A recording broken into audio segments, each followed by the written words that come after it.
shikoj një shtërpsi, shikoj një varfëri në mendim, shikoj një paqartësi për të ardhmen. Pra Partia Demokratike sot duhet kishte gati ekipin që do të drejtonte 2025-2029 për zgjedhjet e ardhshme parlamentare. Partia Demokratike sot duhet ishte e kundërta e Partisë Socialiste, duhet kishte vizionin, duhet kishte programin, çfarë do bëj kjo forcë politike, si do ta kapitalizonte të gjithë ato problematika që vijnë nga drejtësia që ka majoranca. Pra kemi një situatë shumë problematike që ka majoranca me drejtësinë dhe ndërkohë nuk kemi asnjë kapitalizim të gjithë kësaj energjie që duhet ishte të opozita për të rritur kuotat e saj politike.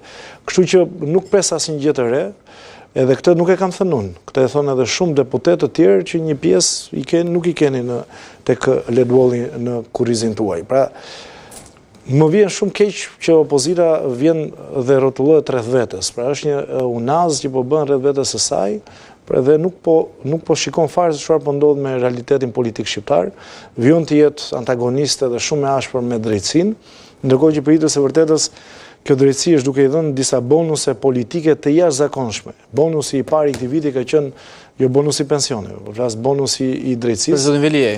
Ishte zoti Veliaj, një bonus i jashtëzakonshëm për kryeqytetin dhe që opozita nuk e kapitalizoi dot. Tani duket sikur po jepet një bonus tjetër me zëvendës kryeministër, një nga njerëzit më të fortë që ka majoranca dhe prap nuk po e kapitalizon dot. U mor ditën e sotme me Federica Mogherinin. Po të pyesësh tërçerekun e demokratëve ose shqiptarëve kush është Federica Mogherini, do të shikojnë në sy dhe nuk do ta kuptojnë se për çfarë bëhet fjalë. Pra se çfarë lidhje ka u mor me Marta Kos, komisionerin e zgjerimit të Bashkimit Evropian, e sulmuan në grup. Pak javë më parë sulmuan edhe ambasadorin e Bashkimit Evropian. Pra disa kauza, beteja më duket si Don Kishoti ndonjëherë që shikonte në një mulli të erës dhe i duke në një kuçedër dhe i turrej me vrap.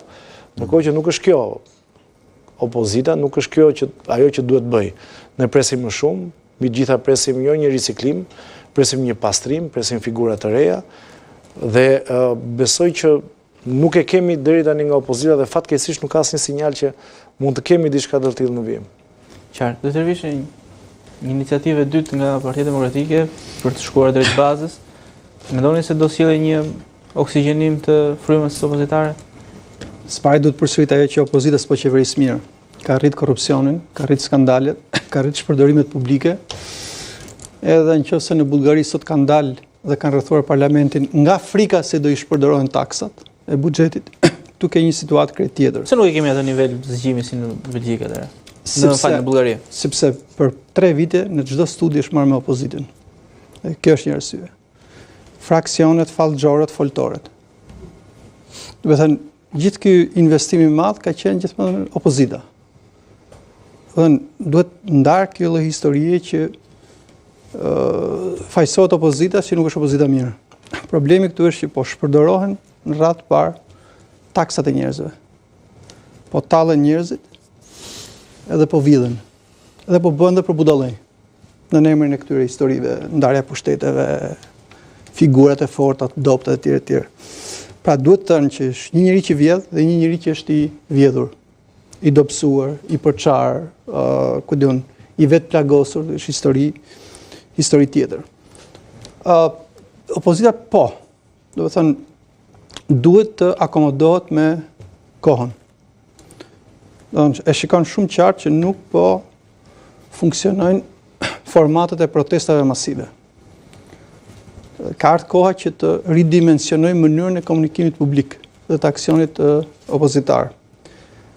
Nuk e ka luksin e ndarjes dhe përçarjes në pjesët që kanë mbetur.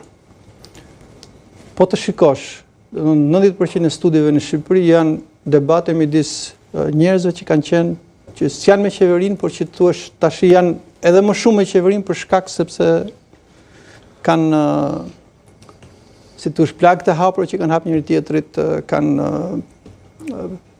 kapitujt e pambyllur me veten dhe po kupton një gjë që nuk ka protesta të tipit të Bullgarisë për shkak sepse energjia më e madhe e këtij vendi ka ikur jashtë. Pra njerëzit e pakënaqur kanë ikur nga Shqipëria. Faktori i dytë është klientelizmi i tmerrshëm. Kjo historia, do të thënë që shaj opozitën, gjej argumenta të bukura për të thënë që këta s'bëjnë, këta s'janë pastruar, këta janë të vjetër, në kurriz të keq qeverisjes dhe grabitjes së pasurive publike. Faktori tretë sigurisht është copëzimi, fraksionimi edhe historia që e këtë dim që ka filluar që nga më së fundi nga 2021. Pra këto 3 faktorë, të themi, janë gjërat kryesore që na kanë krijuar në këtë gjendje ku rotacioni është domosdoshmëri dhe duket që është e pamundur për shkak se është punuar edhe për këtë ditë. Është punuar për këtë ditë që të kemi një opozitë sa më të dobët të mundshme, në mënyrë që çfarë do lloj që të bëhet, thotë, okay, këto vjedhin, këto grabisin, po këta nuk vrasin, këta shiko kush janë këto të tjerët. Pra është si thua kjo lloj retorike e krijuar dhe amplifikuar që krijon dhe ka punuar edhe vetë opozita për këtë gjë. E thash atë, por nuk është ajo çështja e parë, pra është e fundit. S'ka punuar opozita që të degradohet, të humb kuptimi i fjalës, të humb kuptimi i fjalës skandal dhe të humb kuptimi i nervit qytetar. Nuk është kjo që ka bërë opozita. Opozita po ka bërë autogola, kanë hap plak me njëri tjetrin, kanë bërë gabime, janë ende për gjykata, do të thënë kanë historitë plot. Por nuk është kjo që themi gjëja kryesore. Duhet të kuptuar një gjë. Ju e pyetët me drejt zotin Mali, ka qenë ish ministër e financave. Si ka mundësi që një qeveri s'bën dot 100 ditë? Pa i ndodhur diçka e madhe. Jo e madhe, por shumë e madhe. Ka gjëm më të madhe se sa paralajmërimi i Departamentit Amerikan me 28 nëntor. Një vend i alat. Një vendi pro-amerikan, ama pro-amerikani në glob. Dhe i vjen një paralajmërim thotë kartelit e drogës të bashkëpunëtorët. Heshtje e madhe. Edhe për këtë rast do themi opozita ka problemet e veta, opozita. Pra është një gjë e gabuar, do të thënë kur ke ujkun përpara, ti nuk mundesh të thuash që ky qeni s'po mbarua mirë, Kopen.